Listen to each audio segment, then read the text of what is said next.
E agora na Rádio Justiça vamos falar sobre cidadania italiana. E o nosso convidado para falar sobre esta questão que envolve a cidadania por via judicial lá na Itália, vamos até lá conversar com o advogado Riccardo De Simone. Riccardo que está conosco agora. Olá, Ricardo, seja bem-vindo à Rádio Justiça mais uma vez. Saudações a todos os ouvintes. Ricardo, antes de falarmos tantos assuntos que envolvem a cidadania italiana por via judicial, esse recurso está sendo cada vez mais utilizado pelos brasileiros?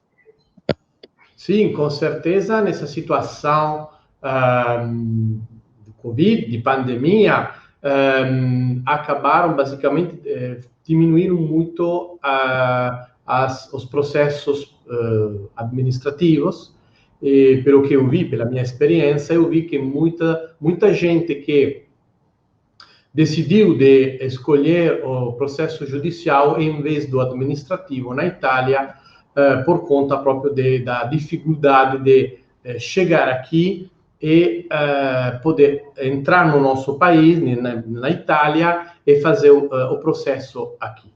Inclusive, como você sabe perfeitamente, o último decreto do governo confirmou a inviabilidade pelos italianos residentes, também pelos italianos residentes no exterior, de poder entrar no país se estão morando em países na blacklist, como, por exemplo, no Brasil. Na minha opinião, isso não é correto, é inconstitucional, é anticonstitucional, e estou preparando, por conta de uma associação de cidadãos italianos moradores no exterior, uma ação para obter uma pronúncia de inconstitucionalidade sobre essa lei, sobre esse decreto. Por que isso? Porque é um precedente muito perigoso que os italianos mesmos, se moram no exterior, não possam voltar no próprio país. Então, estão pensando de fazer algo sobre esse assunto. E, Ricardo, quem é que tem direito à cidadania italiana? Tem direito à cidadania italiana por descendência que tem próprio ascendente ancestral italiano, nascido na Itália e depois imigrado no Brasil. É claramente necessário encontrar toda a linha de descendência, nascimento e casamento a partir do próprio antepassado italiano até o requerente. Então, a minha sugestão é encontrar claramente a própria certidão de nascimento, aquela dos próprios pais, nascimento e casamento, e iniciar quindi um processo de construção da própria árvore geológica, retrocedendo até o próprio antepassado italiano, pesquisando ou contratando um pesquisador, um genealogista profissional para fazer isso. E nesse caso ainda, Ricardo, quem é que tem, ou melhor dizendo, as pessoas que têm o direito? Vai até um bisneto, um trisneto de italiano? Como funciona? Sim, geralmente não tem uma limitação geracional. Geralmente são bisneto ou trisneto. Tem também neto. Tem pessoas que ainda lembram muito bem o próprio antepassado italiano, as palavras italianas, as tradições.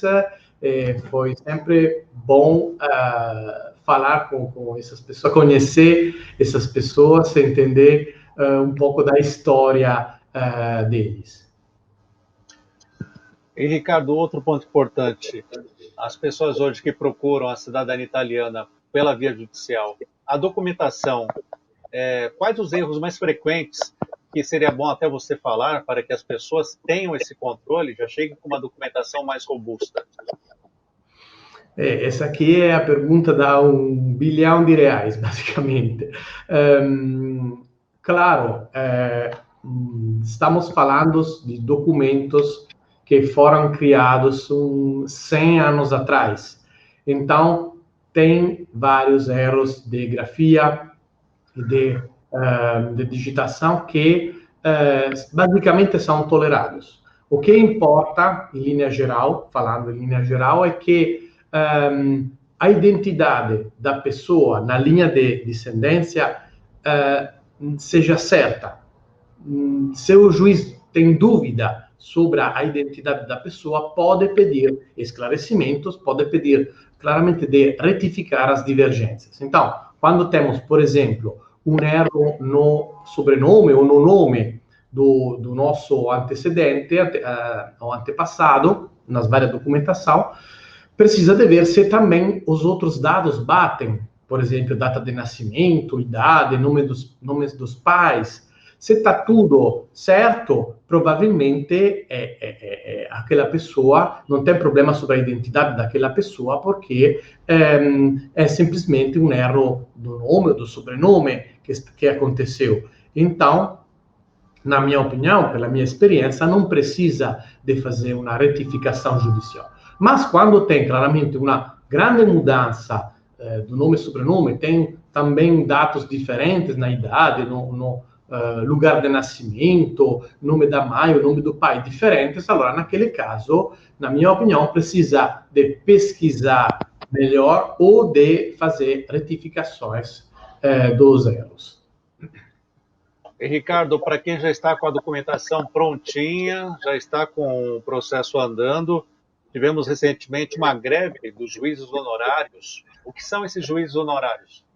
Os juízes honorários não são juízes de direito, são juízes que basicamente são formados em direito, geralmente são advogados que atuam em outras regiões e que ajudam substancialmente o trabalho dos juízes de direito.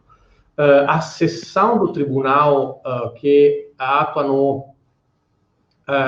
no assunto da cidadania, basicamente é formada com muitos juízes honorários, que a semana passada foram em greve. Agora, a greve claramente é um direito dos trabalhadores, mas pessoalmente acredito que não era o momento certo para fazê-la. Lembre-se que o tribunal esteve encerrado de março a julho, depois houve o encerramento para feriados em agosto. Eu me pergunto se foi realmente necessário fazer uma greve de uma semana em outubro. Na minha opinião, um dia era suficiente. Agora, as audiências não são presenciais. Então, são por escrito. Então, os juízes poderiam adiar por uma semana, 2 no máximo, a data da nova audiência. A carga de trabalho dos juízes não teria sido alterada com isso, pois eles já tinham que pronunciar aquele número de sentenças no mês. Em vez disso, sube de audiências adiadas até o 2022, por esse fato. Audiências também de cidadania. Desculpa, não entendi. Audiências também de cidadania. Exatamente, audiências da seção que vai julgar sobre a cidadania, por esse fato, foram adiadas ao 2022, pelo que eu vi. E me parece uma falta de atenção aos interesses de quem busca a proteção judicial e obtém, por contra, indiferença. Agora vamos para um outro assunto. Eu gostaria que você explicasse para o nosso ouvinte, que é o sistema de agendamento das audiências. Sim, para entender a situação, é apropriado explicar um pouco como funciona essa fase processual na Itália. Protocolado o recurso e formada a pasta, o presidente da seção do tribunal designa um magistrado para a discussão do processo. Na realidade, é um sistema informático que atribui aleatoriamente os processos aos vários magistrados da seção.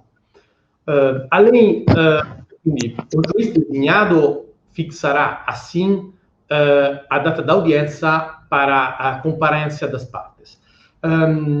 De verdade, a lei não indica qualquer prazo dentro do qual o juiz é obrigado a proferir o decreto que estabelece a data da audiência ou fixar a audiência dentro de um certo limite de tempo. A decisão sobre o assunto fica, portanto, ao critério do magistrado designado. Não há ordem cronológica. Por esse motivo, não é possível prever com certeza a duração do processo, mas apenas uma média com base na experiência anterior. É importante saber que ninguém pode escolher o juiz designado ou decidir substituí-lo em base ao artigo 25 da nossa Constituição. Por isso, uma vez que é nomeado o juiz, mesmo sabendo que é mais lento, não podemos fazer nada e devemos aceitar a data marcada para a audiência, a menos que seja comprovada uma urgência de obter o reconhecimento do direito. Nesse caso, podemos tentar apresentar uma petição em instância para obter uma antecipação da audiência marcada. Estamos conversando na Rádio Justiça sobre cidadania italiana. Estamos conversando com o advogado Riccardo De Simone. Ricardo, vamos falar agora também um pouco sobre essa possibilidade de um novo lockdown na Itália. Essa situação também dos processos acaba sendo afetada ou não? É muito difícil fazer uma previsão sobre isso. A situação está mudando constantemente.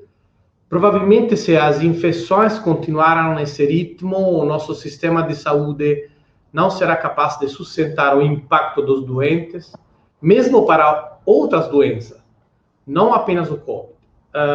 Por enquanto, acredito que o tribunal não parará mais, porque as audiências por discussão escrita e à distância já foram testadas. Notar, por exemplo, nós fazemos audiências remotas com Microsoft Teams e funciona muito bem. O problema é que, com o último decreto do dia 18 de outubro, o governo decidiu ordenar que os funcionários públicos vão ficar em home office por os 75% do tempo de trabalho. Isso significa trabalhar mais ou menos um dia por semana em presença. Esse fato, com certeza, vai causar atrasos no tribunal, tanto no tribunal quanto nas prefeituras, para fazer transcrições das certidões dos requerentes da cidadania. A nossa administração pública não está equipada para permitir que todos trabalhem remotamente. São muitas as atividades que ainda requerem presença e contato com papel. Então, todos devemos estar cientes disso, ter muita paciência, esperando, na minha opinião, que o Covid não se torne uma grande desculpa para não trabalhar. Ricardo, quando a pessoa entrega uma documentação para você, né, que vocês estão falando de transcrição, como é que funciona isso? O documento vem aqui do Brasil, vai aí para a Itália. Ele precisa estar o quê, então? Esse documento e depois também, como funciona essa questão de documentos que são retirados nas prefeituras ou nas comunes? Eu falo sempre que o processo de cidadania é um processo circular, porque chega a documentação do Brasil aqui na Itália, claramente vamos fazer o reconhecimento no tribunal e depois a documentação transcrita volta no Brasil, a certidão italiana, para os requerentes. O que acontece? Que depois da sentença e do julgamento, do trânsito em julgado,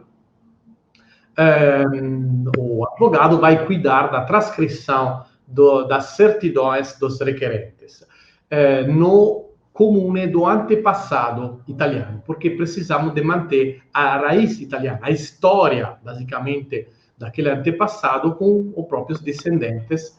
Então, precisamos de transcrever no registro do Estado Civil italiano os descendentes do ancestral italiano, quindi no comune dele. Então, quando vamos finalizar isso, vamos enviar, quando o advogado vai enviar para o requerente no Brasil, onde ele mora, a documentação italiana. Com essa documentação, o requerente pode se cadastrar, antes deve se cadastrar no aire do consulado para poder iniciar a utilizar todos os serviços do consulado italiano. Então, marcar para fazer passaporte, participar de eleições, atualizar o próprio estado civil. Então, você tem novos casamentos, divórcios, nascimento de novos de filhos. Tudo o que acontece na vida da gente precisa de ser atualizado depois no próprio consulado de moradia.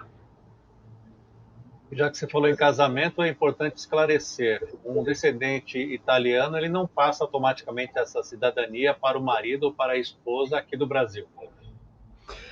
Até o 1983 era possível, no caso de casamento, antes dessa data, a naturalização automática pela esposa do cidadão italiano.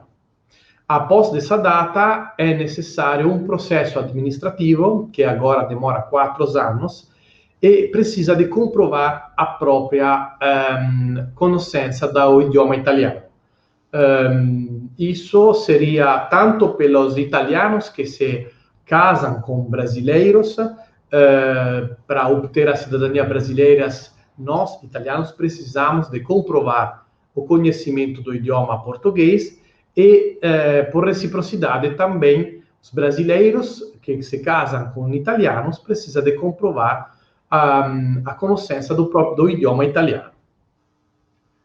Muito bem, conversamos aqui na Rádio Justiça sobre cidadania italiana via judicial, isso feito diretamente na Itália. Falamos sobre a greve dos juízes honorários, o sistema de agendamento das credenciais ou das audiências, melhor dizendo, e a possibilidade até de um novo lockdown na Itália que pode atrapalhar esses processos.